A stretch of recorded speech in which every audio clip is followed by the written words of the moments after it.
Hello, everyone, and welcome to the latest edition of the Lunchtime Learning webinar series. My name is Brendan Woodruff. I'm the DEC co-lead for the Green New York Council, and I'd like to welcome everybody for joining us here on this snowy Tuesday.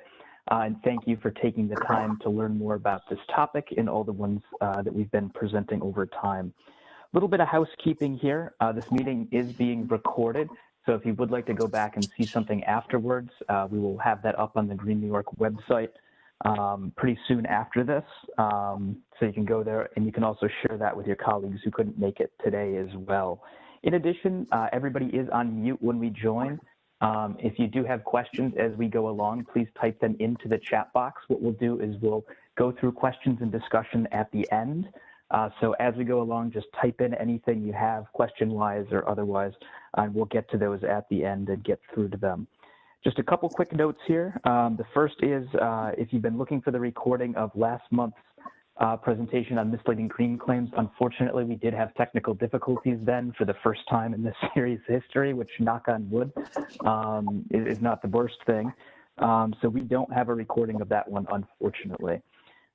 In addition, our next Lunchtime Learning webinar is going to be taking place on Tuesday, March 9th, and that is going to be on electric lawn equipment as we start gearing up for summer. So without further ado, I'm going to hand it over to Ken Schleifer from P2I.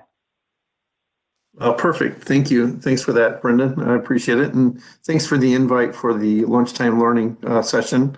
I'm here with my distinguished colleague, Sarah Martin, who is really going to kind of walk us through a lot of the initiatives and activity within sustainable brewing.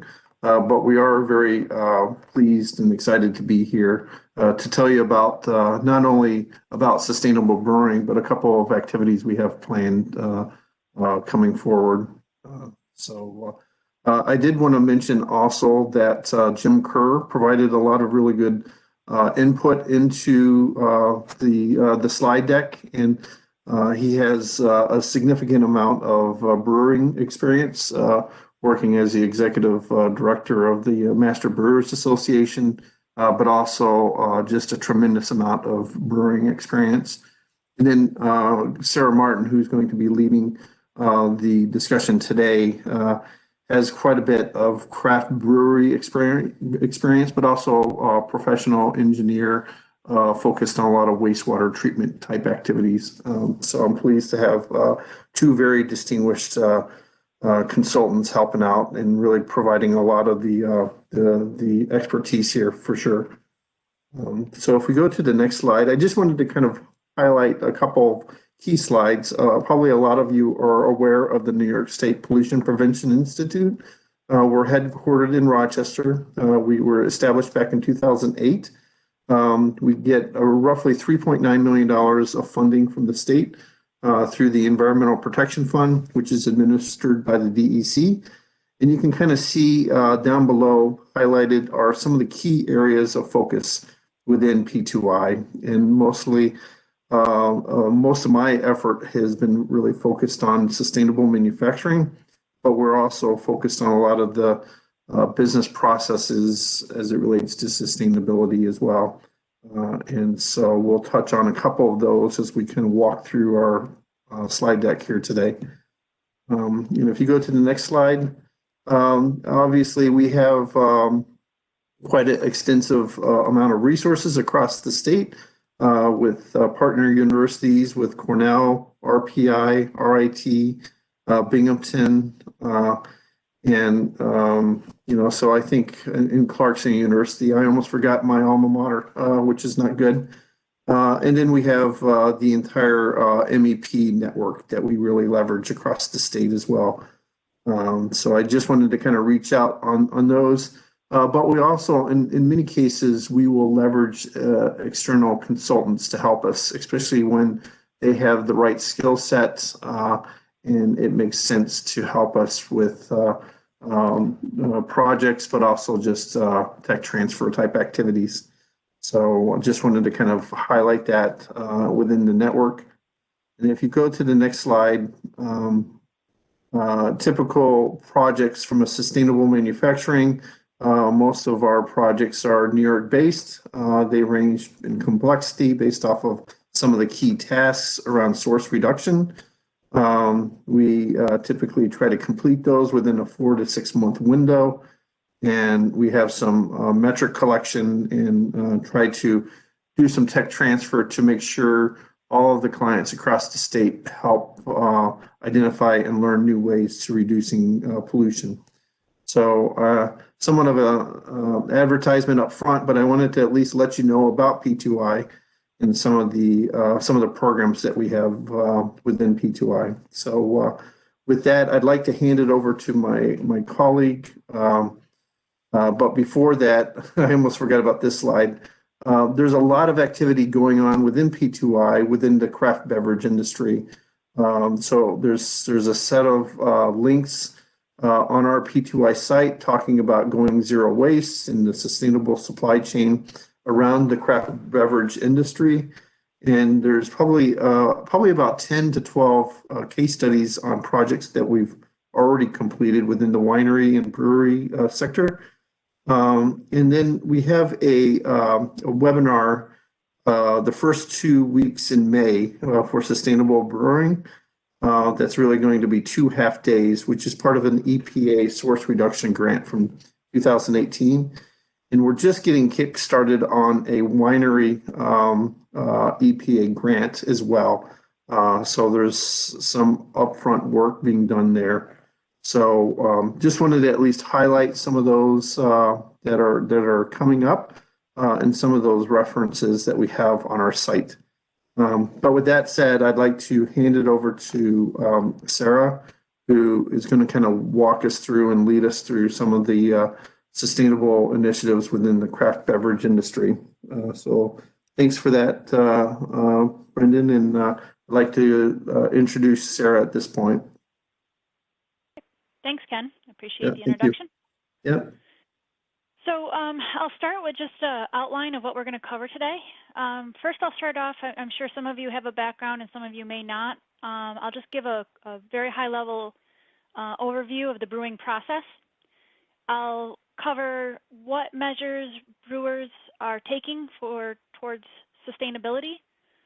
And I'll also discuss some of the challenges that brewers are having towards reaching those sustainability goals, especially depending on the size of the brewery. You'll hear me talk a lot about large breweries, medium-sized breweries, and small breweries. And really, these are 3 different categories, and each with its own ability to meet sustainability. And we'll cover that today. And then I'll go into some homebrewing tips on how you guys, you homebrewers at home, can be a little bit more sustainable. And then we'll answer any questions. So brewing, or I put in quotations, fermentation. It's one of the oldest known, we call, beverage products. Originally, it was safer than drinking water, ironically. With the 5% alcohol or greater, you're able to preserve it for longer without bacterial growth. So they could obviously put it in a cask and ship it across the sea with them. So originally, it was safer than drinking water. They were able to preserve it for longer periods of time. And I think we all know the rest of why humans developed alcohol products. We don't mention. Most fermented products are made out of wheat, rye, corn, barley, rice. Basically, different cultures fermented whatever was available at the time. Nowadays, with global economy, we are able to pretty much ferment everything we can get our hands on, but back in the day, it was really specific to whatever area you were in. Recent trends we see in the brewing world are the demands for local destination. Basically, people are making a hobby out of visiting breweries. There's always been a demand for wineries, but more and more we're seeing brewing trails pop up along with destination style, spend a day at a brewery kind of activities. Craft style brews are becoming much more popular. People like more flavor and hoppy beers. We also see a rise in malt beverages, specifically ciders and hard seltzers are on the rise.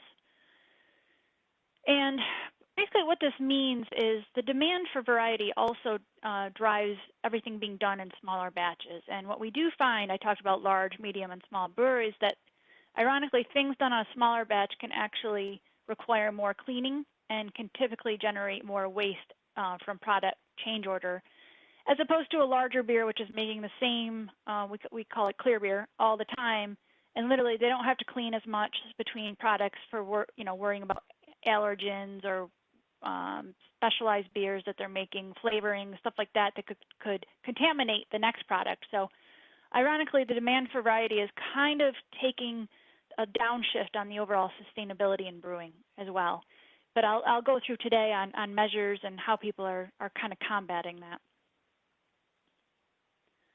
So brewing operations overview. So beer starts out as wort. So basically what you do is you take your grains, you mash them in with hot water, and that basically hydrolyzes the grains and starts releasing the starches. Through the next process of boiling the wort, the starches and sugars are released.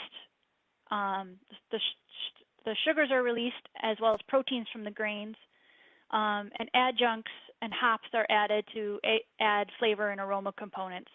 So basically, you're bringing this grain, you're heating it up, you're hydrolyzing it, you're extracting the initial starches and proteins. You remove the water from that, and then you start boiling up the wort to concentrate it, as well as basically make simpler sugars that can be fermentable. After this is done, the wort is cooled, the yeast is pitched into the wort, and basically the yeast is used to consume the sugars and produce ethanol, CO2, and other flavor compounds. And that really is dependent on what yeast you use and what adjuncts or hops or whatever else you're adding to bring the flavor out. Once the beer is fermented, the yeast is removed in the solids. The beer is aged. We go through further, it's usually aged for 1 to 2 weeks, depending on what beer you're making. The next step is typically solid separation, where we get, well, depending on what beer you're making, hazy beers are much more popular now, so you do a little bit less solid separation for a hazy beer. But if you want your beer clear, obviously you're going to get more and more solids out, and that's done through centrifugation and filtration on the tail end. From here, it goes into packaging. Bottles, cans, mini kegs, depends on how you're providing it to your consumers. And then many beers are pasteurized just due to residual potential for residual yeast or whatever else to make the beer last longer on the shelf. One thing that Jim will say, and sorry he couldn't be here today, but before you learn to brew, you have to learn to clean, and this is important. It is extremely important between brews that you get not only, you got to get all the soils out of the kettle, but you just got to get all the surfaces clean so you don't disrupt the flavors in the next brew. So typical operations that require cleaning are the brew house, the kettles, fermentation tanks, aging tanks, centrifuge and or filter, packaging tanks, and fillers. And this is why you'll see in future slides that brewing actually requires a lot of water. Most breweries use 3 to 7 barrels per barrel produced. So that really, a lot of that goes into cleaning, as this is critical for the quality of the beer. And the second part of that is also quality of the yeast. The yeast is basically the king. It is what makes your beer your beer. It is what makes your beer taste the way it does. You do not want contaminants ruining your yeast. So very important to clean properly. So this is just basically what I said in words in a process flow diagram, as us engineers like process flow diagrams. So basically the mill we talked about, you take the grains, you grind them, and you take this malt and you do mash conversion, which is basically where I say you hydrolyze the grains and start extracting out the starches and the proteins. Next is mash separation. This can be done with, some people use a mash tun, which is like a gravity separation. Some people actually use kind of a filter press. Just depends on the brewery.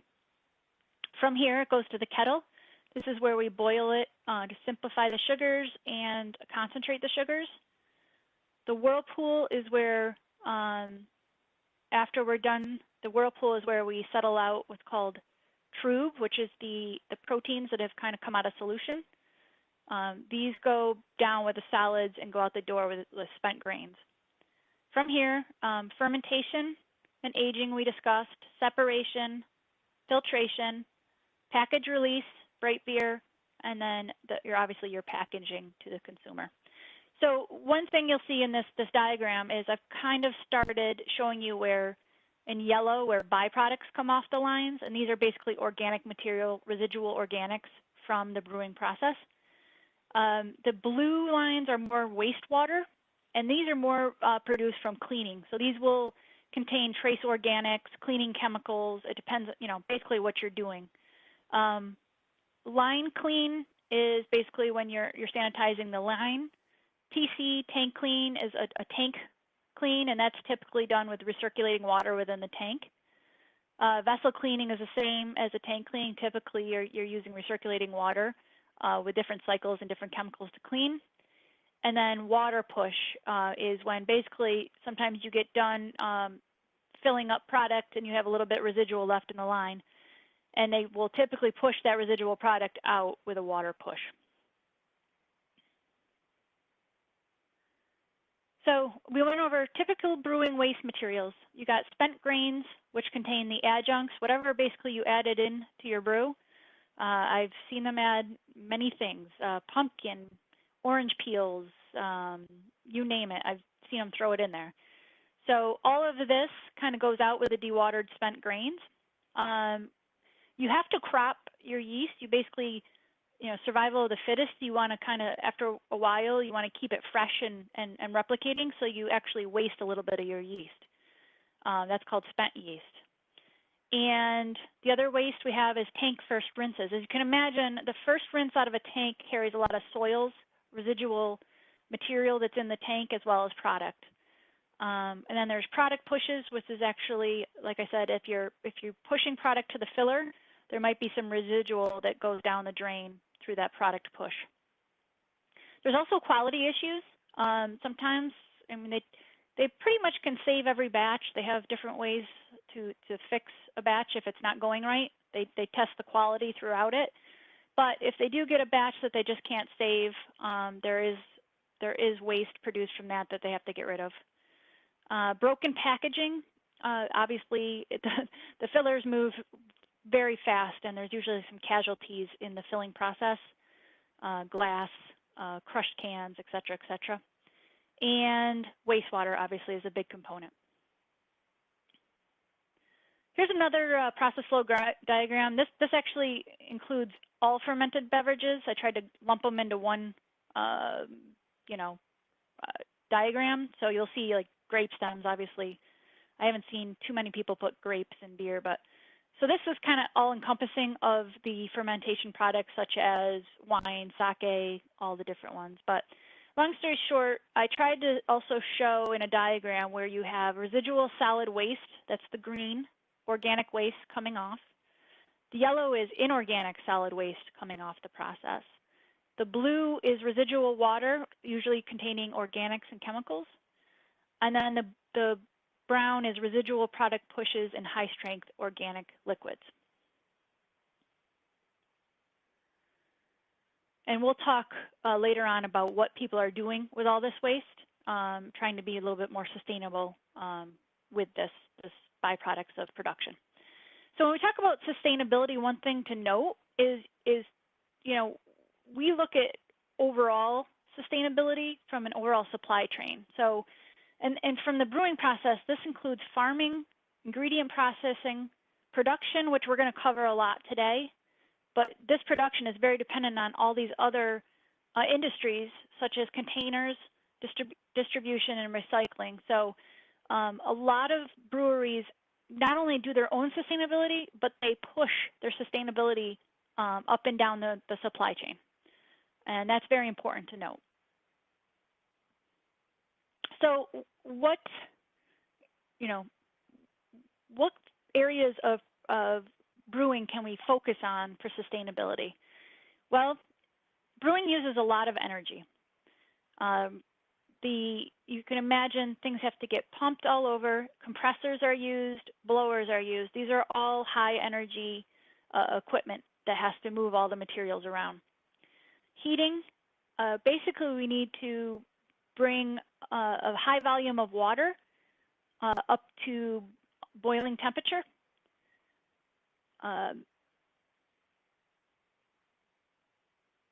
Compressed air, we use compressed air for valves, knives, and moving spent grains and other solids. And cooling, obviously there's a big component, the wort must be cooled. So really we can focus on energy, water use, 3 to 7 barrels per barrel produced. So not only with water, wastewater, so they're obviously hand in hand, and it takes energy to have clean water, and it takes energy to clean up the wastewater afterwards. So minimizing your water use actually saves you at both ends. Waste solids we talked about, and the other area you'll see is CO2 capture. CO2 is very expensive, so a lot of the larger breweries the economics are favorable for adding CO2 capture systems. And just a little note on the bottom, Brewers Association, Master Brewers Association, if anybody's ever curious, these organizations have published tons of information and ideas on sustainability. So how do we do this? So one thing that breweries do is reuse the hot water. So after they brew and the wort must be cooled, they heat the incoming water with this to cool down the wort. So basically, water going out heats the water coming in.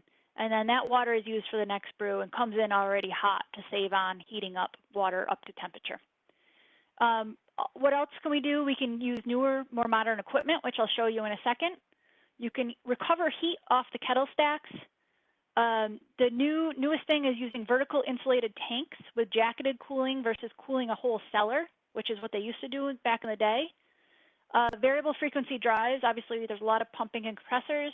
I can save money there. Automated CIP systems are saving on chemicals and waters used, as well as they're kind of they go with these cleaning machines, which use more mechanical like nozzles and stuff like that to provide more force for the water that you use so that you use less when you clean. And then of course we talked about CO2 recovery systems. So here's an example of an old brewery meets a new brewery, just to show you some of these ideas. But one thing I want you to note is this large amount of steam coming off here. Unfortunately for this project, we could not add the economizer to this, which would have recovered all of this heat. The budget would not allow for that. So that is a project that we will be pursuing. But just to show you, this picture shows you the sheer amount of heat that is used in this process and can escape. So obviously recovering this is the next step at this plant for sustainability. Here's the inside of a modern, more modern brew house. This is the show. They call this the showcase. You can see the new kettles up here, and on the right side of this picture is what's underneath those, and that's basically a lot of, you can see automated valves, pumping systems, and basically all of this is driving efficiency to the brewing system.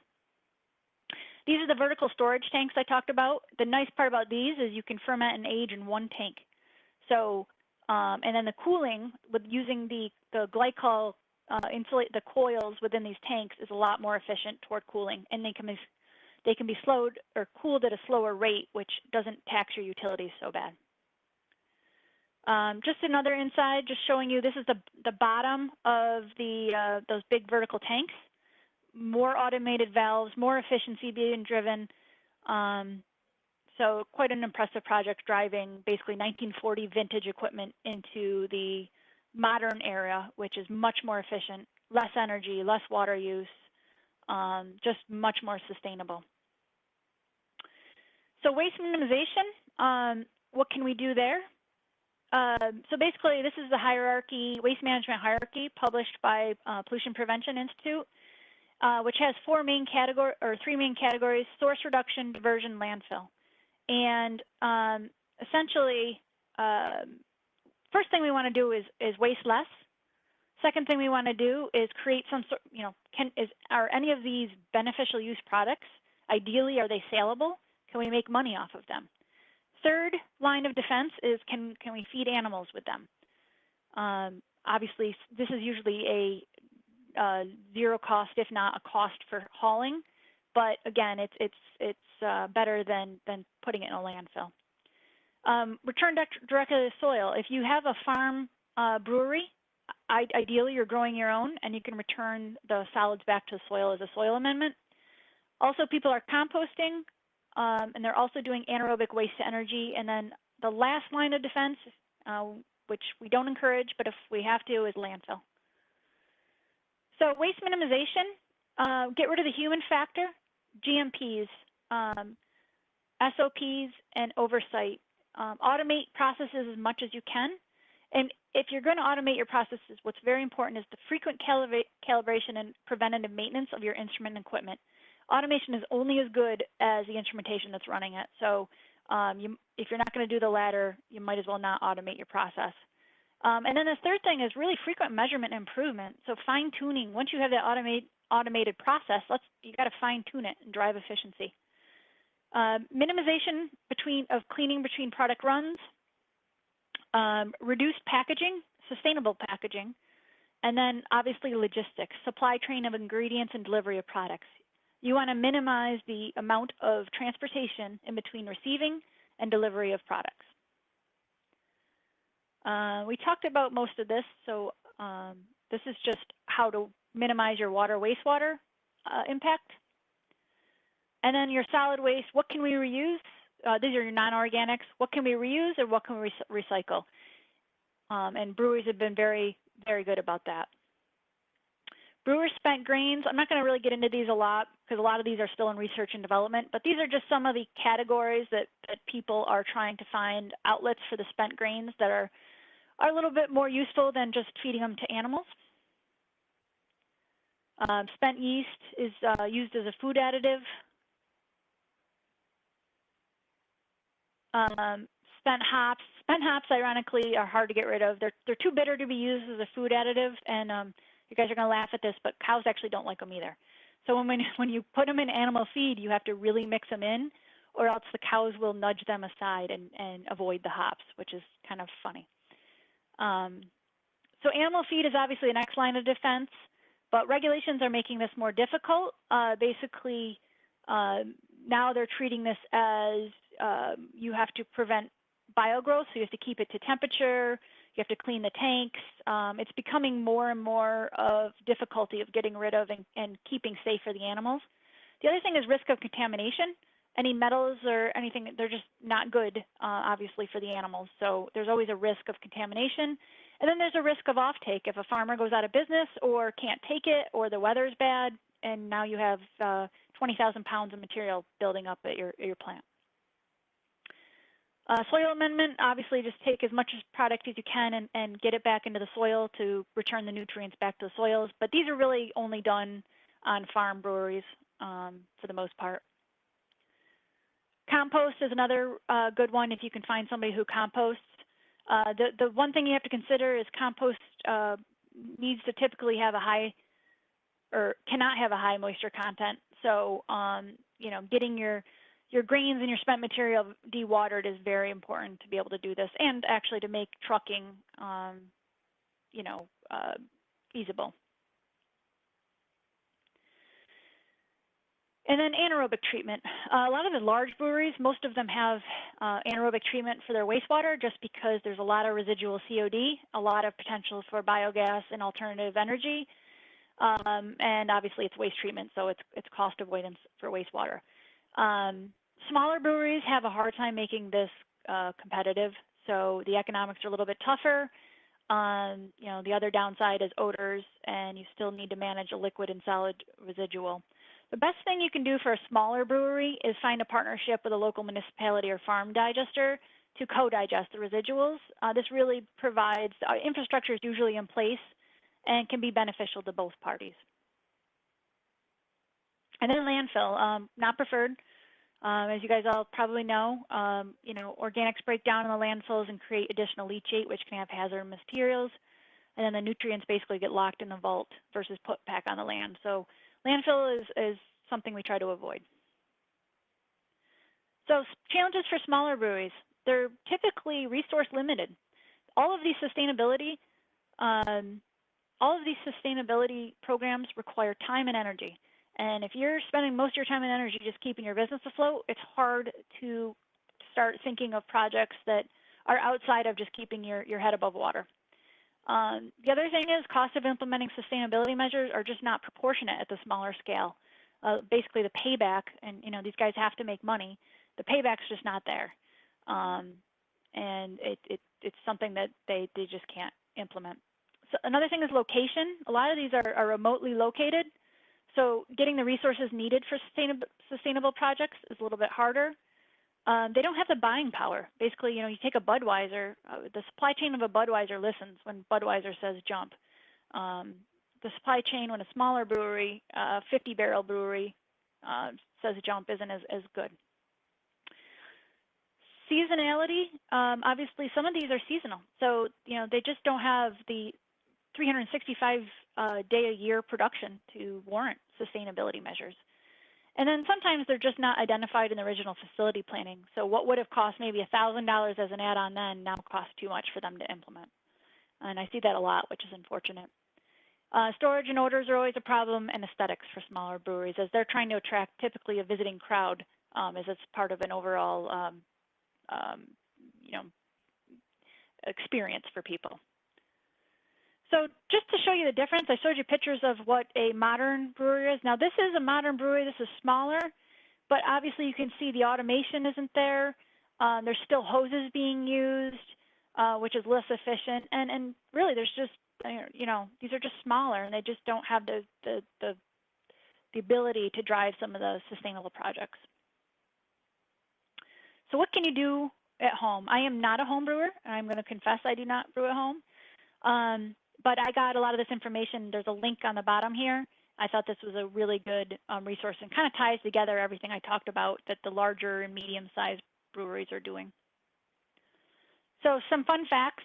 There are estimated 1.2 million home brewers in the United States, which make 2 million barrels of beer in a year. Just for those who don't know, a barrel of beer is around 33 gallons. So the average home brewer is around 40 years old, which makes sense because craft brewing really started to become popular in the 90s. So that's put that age group right about at that time. So what can you do? So one thing is transition to grains. A lot of home brewers start off buying, syrups or already materials ready to ferment.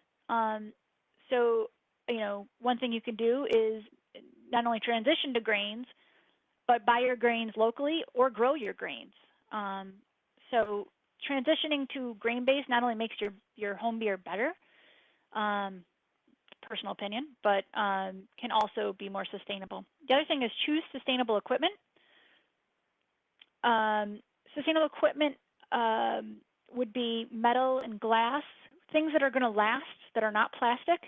Things that can be, if you do get out of home brewing, they have resale value. So make sure you buy quality equipment that can either be reused or recycled when you're done. Go local and go organic. Try to get your ingredients locally, organic as well, because organic typically is a little bit more sustainable from a farming perspective. So try to source your ingredients sustainably. Number 4, grow your own. One thing I've noticed a lot with COVID is people are doing gardens. So, why not try it? Try to grow some of your ingredients. The 5th thing you can do is reuse your spent grains. Don't just throw them out. These are great fertilizers, soil amendments. So throw them back into, if you're potting plants or in a garden or, whatever, but return those nutrients back to the land. The next thing is reuse your yeast. To the extent possible, instead of cultivating new yeast for every brew, see if you can't salvage your old yeast. And the other thing is chill more efficiently. I don't know what a lot of home brewers are doing, but one thing the article I read mentioned is that some people just use pass-through water from a faucet, which is actually just going down the drain.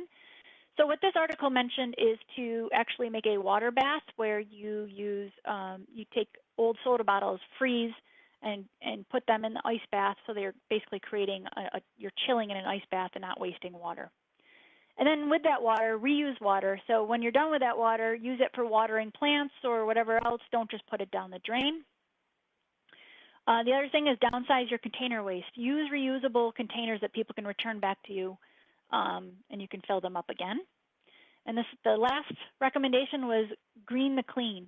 So very important to sanitize, but you can sanitize with biodegradable products that are more environmentally friendly, so you can source those. So those are just some quick tips for you home brewers. Here's our contact information in case you have any questions for any of us on any of the content, or you'd like to get some of the content you saw today. We thank you on behalf of RIT and New York State Pollution Prevention Institute. And from that, I'll open it up to any questions.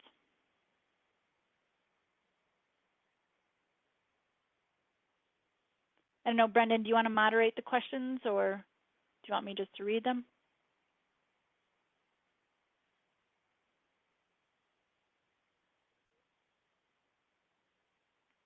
Brendan, you there? All right, I will read them.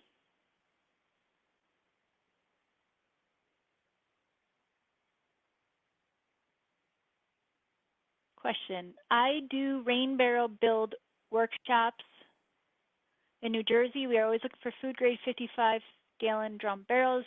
What barrels should we be asking our local breweries to have and reuse? Most breweries. Are you? Oh, can you hear me? I can hear you now. Yeah. Yep. Okay. Sorry, my VPN was just timing out for some reason, so I am back. My apologies, everyone. Good to have you back. Yep. Yeah. So that question there with the rain barrels is an interesting one. So they reuse barrels from juice making and other industrial processes that are food grade, and they're trying to see if there's anything in the brewing industry that they use that they might be able to ask the breweries if they have extra of, if they get anything in big barrels that they can turn into rain barrels. So do you know if there's any parts of the process where things come in big kind of drums and barrels that could be repurposed for rain barrels? Absolutely. Yep. Nope. I know for sure that some ingredients and syrups come in them. Obviously, you have cleaning chemicals that come in them, so you have to be careful with that and make sure that they're fully rinsed before you use them. But yeah, no, barrels are very abundant at breweries, so and I'm sure they would be more than willing to get rid of them. Mm-hmm. So another question here that came in was about kind of the New York State Farm Brewery law and kind of the impact that has had in terms of supply chain, because I know there's certain crops that only grow in certain places. So have you seen the local supply chain increase with that law? And are brewers able to find what they're looking for within New York State? Well, obviously, you've seen a recent surge in hop growing, which here in Madison County, you'll see a lot of hops being grown. So obviously, hops, they're trying to bring hops back locally. And you have there's the malt house up in Fulton, which is trying to supply local malt to people. So yeah, I mean, it you know, there is local ingredients, and there is a movement. At the end of the day, to be honest with you, it's very hard. There's just not enough supply. The big guys are out west, the hop growers, and in the Midwest with the wheat and so it's hard to keep up in our climate, and a lot of the larger to mid-sized breweries still have to go out west just because of demand. So. Yeah, and Sarah, just to build on that, one of the other things I've noticed is we have completed some of the assessments with breweries across the state is, as you had pointed on earlier, Sarah, it's very dependent on the taste that you're going after with the brewery.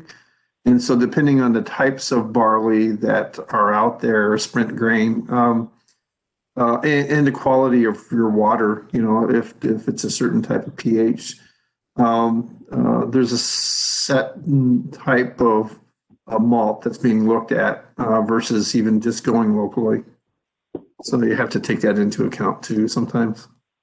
Yeah, sometimes it's hard to get them to switch their ingredients for sure. Yeah. Somebody mentioned on here, I love using spent grain for homemade red. That's a great idea. I've seen dog treats be made out of it. Yeah, there's a lot of neat things you can do with spent grains at home. Yeah, I've had brownies too, and those were fantastic. Yeah, lots of ways to feed people as well. So next question here is, how can folks choose breweries that are sustainable? Is there any kind of a certification program or directory? That's a really good question. There is the National Brewers Association that Sarah had pointed out earlier.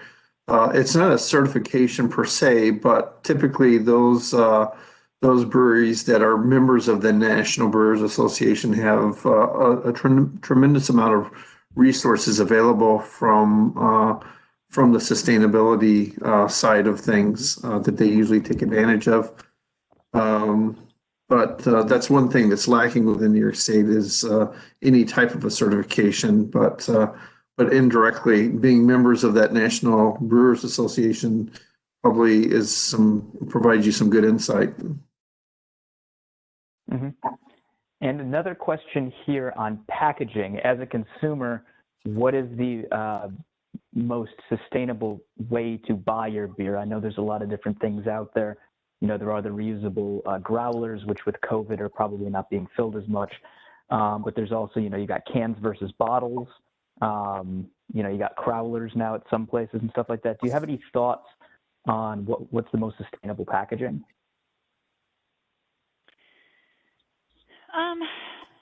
Yeah, I mean, I agree with the growlers, the reusable growlers. Obviously,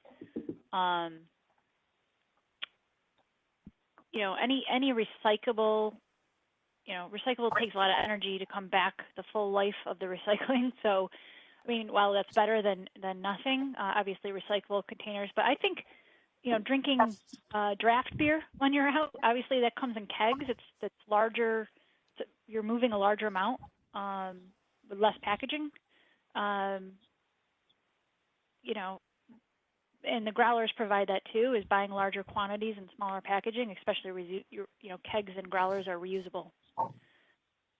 Your third line of defense is obviously making sure that you have a recyclable container. The ones with kind of the I forgot what they're called. Any home brewers might know this, where the cap on top that's closable. Those can be easily reused. Mm-hmm.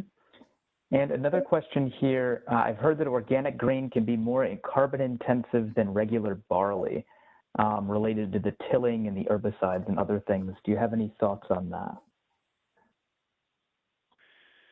Truthfully, I have not gone that far up the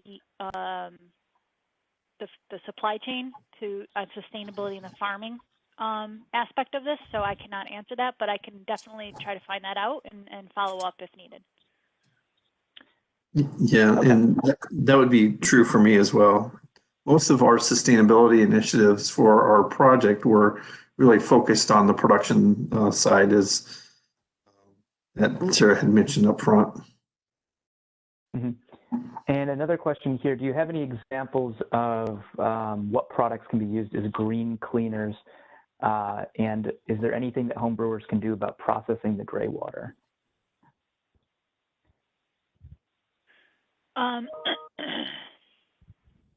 Green cleaners,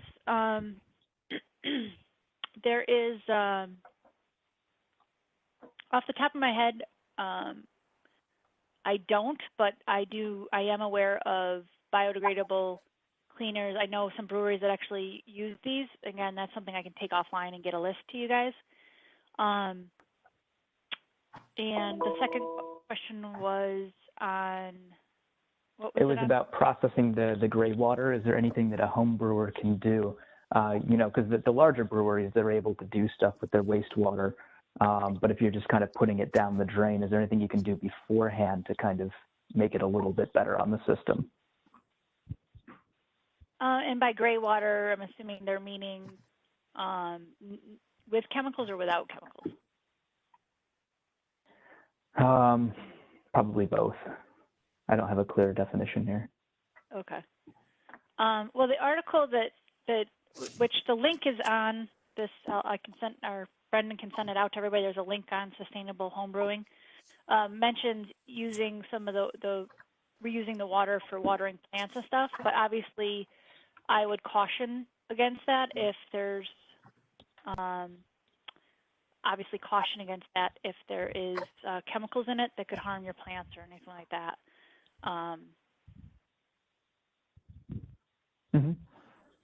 And if folks have any other questions, feel free to type them into the chat now, or if you have any tips that you're using at home when it comes to home brewing or anything else you're doing to make your beer more sustainable. One thing I will mention that we always mention in most of these presentations is if you are enjoying a company's products and you see that they're doing a lot on the sustainability and climate front, make sure to let them know that, whether it's through a customer survey or letting the bartender know, or whoever else it is. I know companies put a lot of stock into their customer surveys. So if you're letting them know that sustainability is important to you, and that's one of the reasons why you're choosing their product, that's going to help them build the goodwill that they need internally to be able to invest in these projects, because they know that it's something their consumers care about. So that's one thing you can do as well, is to make sure that you let them know that you appreciate what they're doing. And just taking a quick look here to see if we do have any final questions here. And while I'm doing that, do you have any final thoughts, Ken or Sarah? Sarah, thanks again for pulling the slides together and presenting. I thought you provided a lot of really good information on sustainable brewing, but also for the home brewer as well. So thank you. Thanks for doing that. Okay. Thanks for having me. I can follow up on some of the questions that I couldn't answer and send them to Brendan so he can distribute them. Yeah, that would be great. And Brendan, oh, go ahead. Yeah, Brendan, just for your reference, and I can follow up with our key dates, but we have tentatively scheduled May 4th and May 11th as two half-day webinars that we'll be presenting sustainable brewing on. Experts just like Sarah coming in to speak about different types of the environmental aspects. That's fantastic. Yeah, pass those along and I can get those to anybody that's interested. Great, we do have one other question here, and this gets into the sticky wicket that is what is green and what is sustainable, which I guess is what we do on this webinar series, is related to grain. Would it be better to choose some sort of a locally grown grain or something that's organic that comes from further away? Yeah, I don't think that's something you can answer without really looking at it from a carbon footprint, an overall carbon footprint. And that does get back into, sustainability in farming, which is unfortunately not an area of my expertise. So can definitely follow up on that. I do know people who are experts in this area, and I can get back to everybody on that one. Mm-hmm. Yeah, and that gets into, what are you looking to get out of the sustainability? Are you focused more on the climate emissions, or are you focused more on the pesticide, herbicide issue potentially with the grain that's being grown non-organically? And those are the kind of judgment calls that I think folks are just going to have to make. There's no silver bullet in a lot of this stuff. But, if we're all making a good faith effort to improve the way that we're doing things, that's how we really make progress. So, not seeing any other questions or comments here. I want to thank Ken and Sarah for presenting today. This was fantastic. I learned a lot myself, and there's a lot of really good tips in there as well. And just to let everybody know, our next webinar is going to be taking place on Tuesday, March 9th, and it's on electric lawn equipment. You might not see your lawn right now, and you might not see it for another month or two at the rate we're going, but it will be there. I guarantee that. It's coming back. And it's going to need to be maintained. So be on the lookout for that as well. So thank you very much, everybody, and have a good day. Thank you. Thank you.